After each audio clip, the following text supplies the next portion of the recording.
Hello everyone, Miss Grover and Poppy here. So for book week we're going to read one of my favourite books, The Velveteen Rabbit, or How Toys Become Real. It was written by Marjorie Williams and the original art is by William Nicholson. Ooh. There was once a Velveteen Rabbit, and in the beginning he was really splendid. He was fat and bunchy, as a rabbit should be.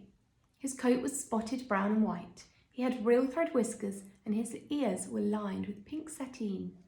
On Christmas morning, when he sat wedged in top of the boy's stocking, with a sprig of holly between his paws, the effect was charming. There were other things in the stocking, nuts and oranges and a toy engine and chocolate almonds and a clockwork mouse. But the rabbit was quite the best of all. For at least 2 hours the boy loved him, and then aunts and uncles came to dinner.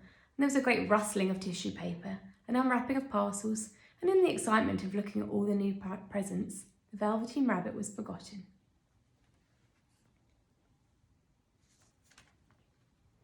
For a long time he lived in the toy cupboard or on the nursery floor, and no one thought very much about him. He was naturally shy, and being only made of velveteen, some of the more expensive toys quite snubbed him. The mechanical toys were very superior and looked down upon everyone else. They were full of modern ideas and pretended they were real. The model boat, who had lived through 2 seasons and lost most of his paint, caught the tone from them and never missed an opportunity of referring to his rigging in technical terms.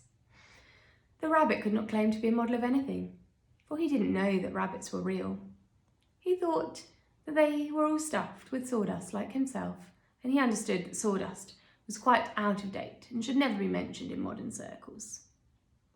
Even Timothy, the jointed wooden lion, who was made by the disabled soldiers and should have had broader views, put on airs and pretended he was connected with the government. Between them all, the poor little rabbit was made to feel himself very insignificant and commonplace, and the only person who was kind to him at all was the Skin Horse. The Skin Horse had lived longer in the nursery than any of the others. He was so old that his brown coat was bald in patches and showed the seams underneath, and most of the hairs in his tail had been pulled out to string bead necklaces. He was wise, for he had seen a long succession of mechanical toys arrive to boast and swagger, and by break their mainsprings and pass away, and he knew that they were only toys, and would never turn into anything else. For nursery magic is very strange and wonderful, and only those things that are wise and experienced, like the Skin Horse, understand all about it. "What is real?" asked the rabbit one day when they were lying side by side near the nursery fender before Nana came to tidy the room. "Does it mean having things that buzz inside you and a stick-out handle?" "Real isn't how you're made," said the Skin Horse. "It's a thing that happens to you when a child loves you for a long, long time. Not just to play with, but really loves you. Then you become real." "Does it hurt?" asked the rabbit. "Sometimes," said the Skin Horse, for he was always truthful. "When you're real, you don't mind being hurt." "Does it happen all at once, like being wound up?" he asked, "or bit by bit?" "It doesn't happen all at once," said the Skin Horse. "You become.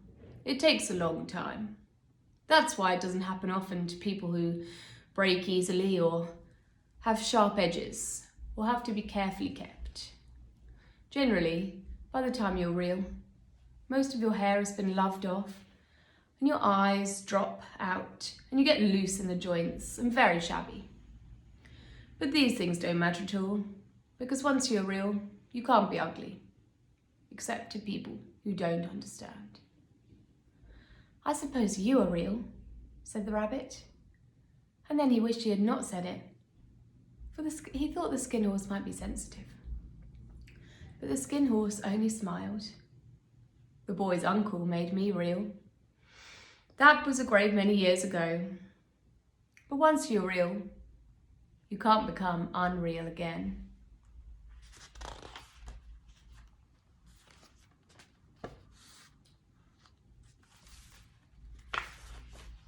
The rabbit sighed. He thought it'd be a long time before this magic called real happened to him.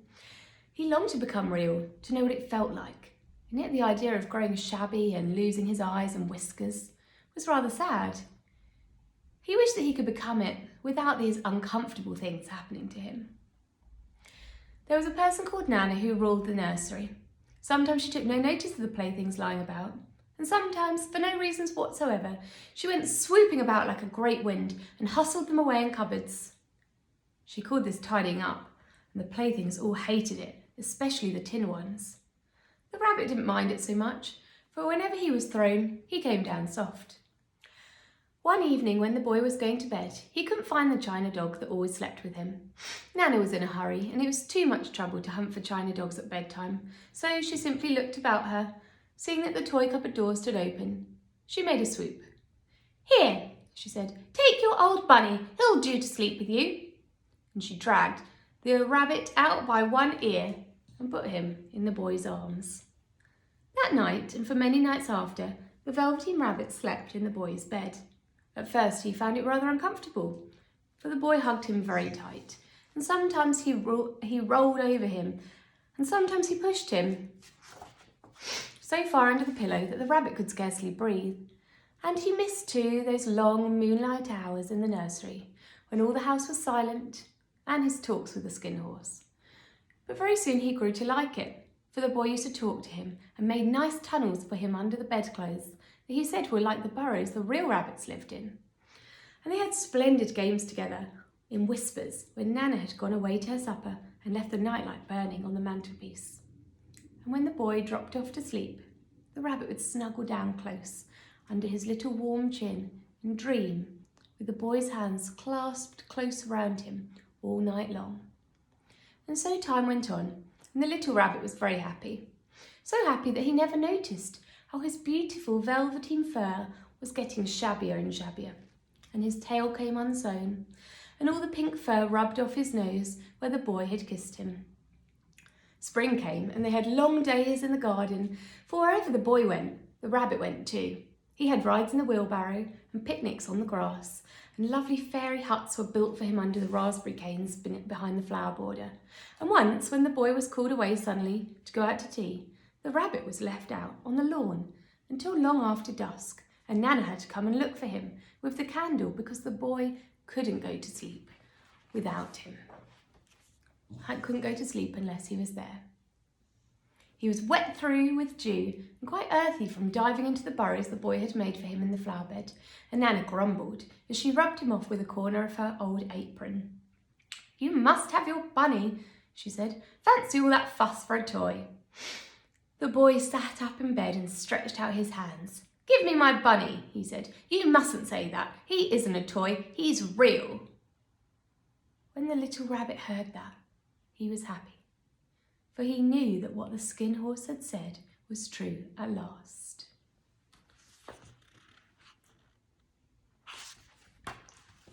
The nursery magic had happened to him, and he was a toy no longer. He was real. The boy had said it himself. That night he was almost too happy to sleep, and so much love stirred in his little sawdust heart that it almost burst. And in his boot-button eyes, that had long ago lost their polish, there came a look of wisdom and beauty, so that even Nana noticed it the next morning when she picked him up and said, "I declare if that old bunny hasn't got quite a knowing expression." That was a wonderful summer. Near the house where they lived, there was a wood, and in the long June evenings the boy liked to go there after tea to play. He took the Velveteen Rabbit with him, and before he wandered off to pick flowers or play brigands among the trees, he always made the rabbit a little nest somewhere among the bracken where he would be quite cosy, for he was a kind-hearted little boy and liked Bunny to be comfortable. One evening, while the rabbit was lying there alone, watching the ants that ran to and fro between his velvet paws in the grass, he saw two strange beings creep out of the tall bracken near him. They were rabbits, like himself, but quite fairy and brand new. They must have been very well made, for their seams didn't show at all, and they changed shape in a queer way when they moved. One minute they were long and thin, and the next minute fat and bunchy, instead of always staying the same like he did. Their feet padded softly on the ground, and they crept quite close to him, twitching their noses. while the rabbit stared hard to see which side the clockwork stuck out, for he knew that people who jump generally have something to wind them up. But he couldn't see it. They were evidently a new kind of rabbit altogether. They stared at him, and the little rabbit stared back, and all the time their noses twitched. "Why don't you get up and play with us?" one of them asked. "I don't feel like it," said the rabbit, for he didn't want to explain that he had no clockwork. "Ho," said the fairy rabbit, "it's as easy as anything," and he gave a big hop sideways and stood on his hind legs. "I don't believe you can," he said. "I can," said the little rabbit. "I can jump higher than anything." He meant when the boy threw him, but he didn't want to say so. "Can you hop on your hind legs?" asked the fairy rabbit. That was a dreadful question, for the Velveteen Rabbit had no hind legs at all. The back of him was made all in one piece, like a pincushion. He sat still in the bracken and hoped that the other rabbits wouldn't notice. "I don't want to," he said again. But wild rabbits have very sharp eyes, and this one stretched out his neck and looked. "He hasn't got any hind legs," he called out. "Fancy a rabbit without any hind legs." And he began to laugh. "I have," cried the little rabbit. "I have got hind legs, I'm sitting on them." "Then stretch them out and show me, like this," said the wild rabbit, and he began